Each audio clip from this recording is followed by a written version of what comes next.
Randy, thank you very much. That was intended to paint a backdrop for the discussion today. There are a lot of people in Los Angeles who still think the Valley is a white suburb of Los Angeles.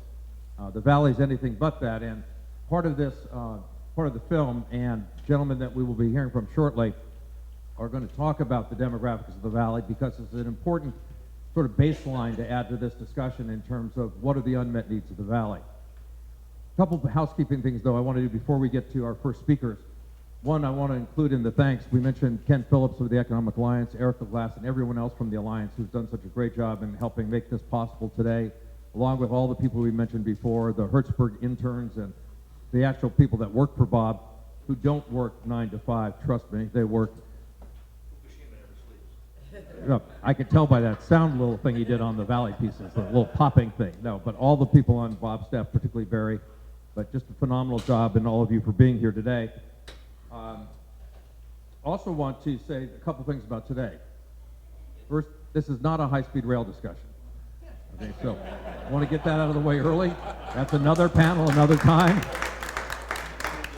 We could solve all the Valley's transportation problems today or talk about high-speed rail. It's one or the other. We're going to deal with the Valley transportation problems today and do high-speed rail another time.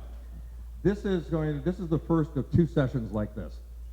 The idea today, and I am very grateful to all the elected officials that are here and have taken time out of their busy schedules because, and some that are still coming, because this is about listening, this is about learning, this is about participating. We have, as Bob mentioned, the surveys that were done earlier of the transit community. We have a lot of people who want to talk about the unmet needs in the Valley and what we hope to see out of a Measure R2 or whatever Metro at the end of the day decides to call it, if there's another sales tax measure that we hope will be on the ballot next November, how the unmet needs of the Valley are taken care of.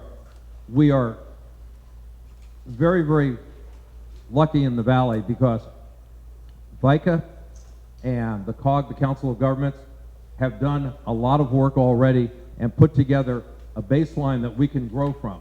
And we're very appreciative of the leadership that VICA has shown and the CoG, all the elected officials who sit on the CoG, for putting together that plan that forms the basis of what we're discussing here today. But we also want to talk about, as Bob mentioned, or David mentioned rather, the 2 freeways that you've never heard of because they were never built. Other projects that have not happened in the Valley, the 405 Transit Reliever Project, which was supposed to be the next project of Measure R, which is still in the NMTA and we're waiting to see it sprung, but very optimistic about.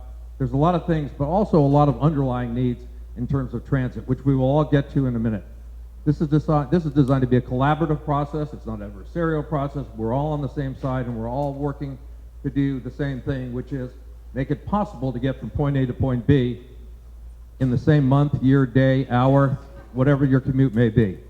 And one of the things we have to remember in Los Angeles, the average trip to work is 15 miles. Jobs housing balance is not something that exists in LA. It didn't grow up that way, the city. It's hard to put back into place, so we need a robust transit system. And the one thing we know, Mel Wilson, former board member at the MTA, former president of the Realtors Association in the Valley as well, and a hell of a basketball player and football player. He used to elbow me all over the place. Knows that there is no silver bullet. There is no one solution that's going to fix it. We all want that one solution that I'm going to get Emily to take so she gets out of my way on the freeway. You know, or we all say, I'll use transit if it's convenient, which I define as within 2 blocks of my house. Oh, by the way, though, you're not going to build it in my backyard, which I define as 3 blocks from my house. And then people wonder why we have no transit.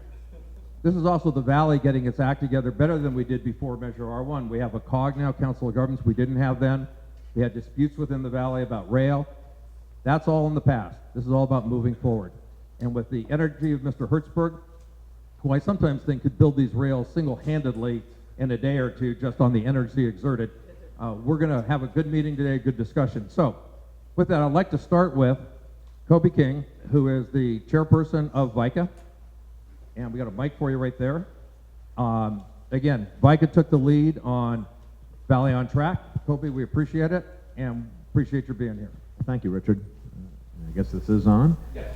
And thanks, of course, to Valley Press thanks to the Economic Alliance, both Ken and Richard, and of course thanks to our Speaker Emeritus and now Senator Bob Hertzberg. Yeah, no gray hair in that one. What do you know? I like that one a little better, actually. In any case, I just wanted to say thank you again and just give a little bit of context, a little bit of history for what's been going on over the last couple of years, because as we all know, Measure R passed in 2008. Did a lot of good things for LA County. We can't deny that. And in particular, a lot of the needs that the Central City had and a lot of the needs that the West Side had got a great deal of attention. And that's fine. I mean, you have to start kind of with the center. And then in 2012, when Measure J just barely didn't pass, we knew at VICA that there was going to be a lot of effort or a lot of thinking going into what might come in the next sales tax measure.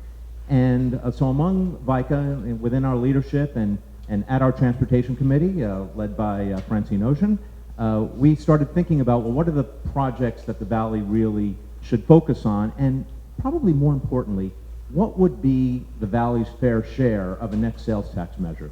The feeling was that for Measure R, we kind of got a little bit of back of the line projects, and that was all good, but we wanted to really focus on a couple of things. And one of the things that we focused on was, one, making sure that the Van Nuys line, known as the San Fernando Valley Transit Corridor, which is not only the second busiest bus line in the Valley after the Orange Line, but it's the 8th busiest bus line in all of LA County, that when it did get improved, that would be improved as light rail. And the reason we thought that was because the Orange Line, which by the way is not Measure R money, was put together by Zev and David and Bob and Richard and a variety of other San Fernando Valley leaders, mostly with state money and LA County money, not Measure R money. That when it was built, no one was really sure if the Valley would embrace transit. And in fact, I believe this Thursday is the 10th anniversary of the opening of the Orange Line. Predictions for the Orange Line, and I remember that because it was my 45th birthday. Yeah. You're quick, Richard. But one of the things is that Metro, when they did their studies, predicted certain levels of ridership. Orange Line blew through those ridership predictions almost from the day it opened, and has basically, at certain times of the day, been at capacity now for most of its 10 years of existence. So there's clearly a need for the Orange Line to be improved. More people want to ride it, and what has happened, unfortunately, is that as it has become more crowded, it's slowed down a little bit, and so we're not getting the ridership that we used to. So there's a lot of room for improvement there. So VICA really focused on improving the Orange Line and eventually converting it to light rail, because that's the only way we think we can get the capacity to get choice riders. Now, I will admit that something that Richard said is something that we all do keep in mind, and that is I have to travel on the Ventura Freeway a lot, so I'd like more people to ride the Orange Line. But in any case, it's true. One of the big problems in transportation in the Valley is the Ventura Freeway. And I think anyone who's been following Ventura Freeway politics for the last 20 years knows that double-decking or expanding it's just not going to happen. So how are we going to keep the Ventura Freeway from being essentially gridlock all the time? Well, one of the ways is by improving transit, and the main parallel line is the Orange Line, so let's improve that.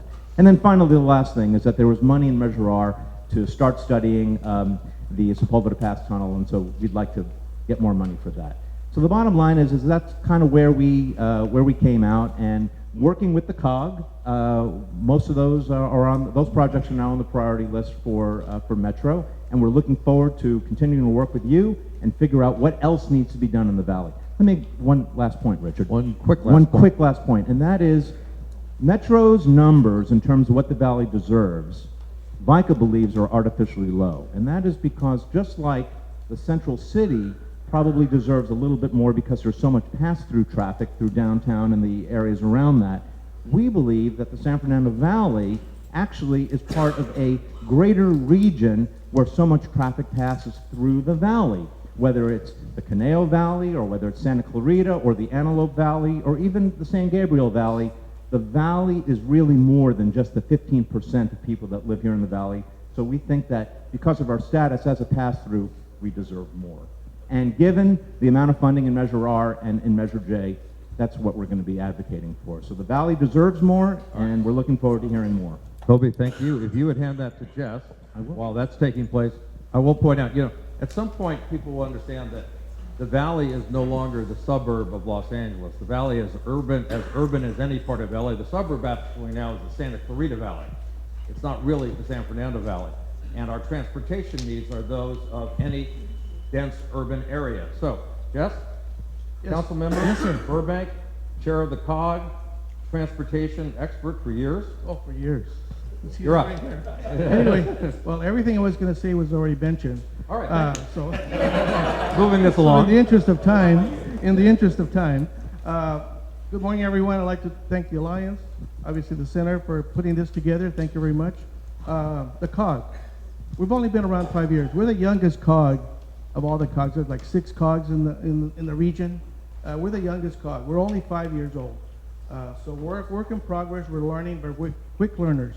We consist of 13 members, 7 council districts from LA City, 4 cities being Glendale, Burbank, San Fernando, and Santa Clarita, and 2 representatives, Supervisor Antonovich and Supervisor Kuehl's office. So a wide range of representation on this COG. We came together 5 years ago to provide collaboration and a voice for the Valley, as we're doing here today, listening to everybody, the different organizations that are involved in this. We have a transportation committee, which is chaired by our LA City Council member Blumenfield, who's here.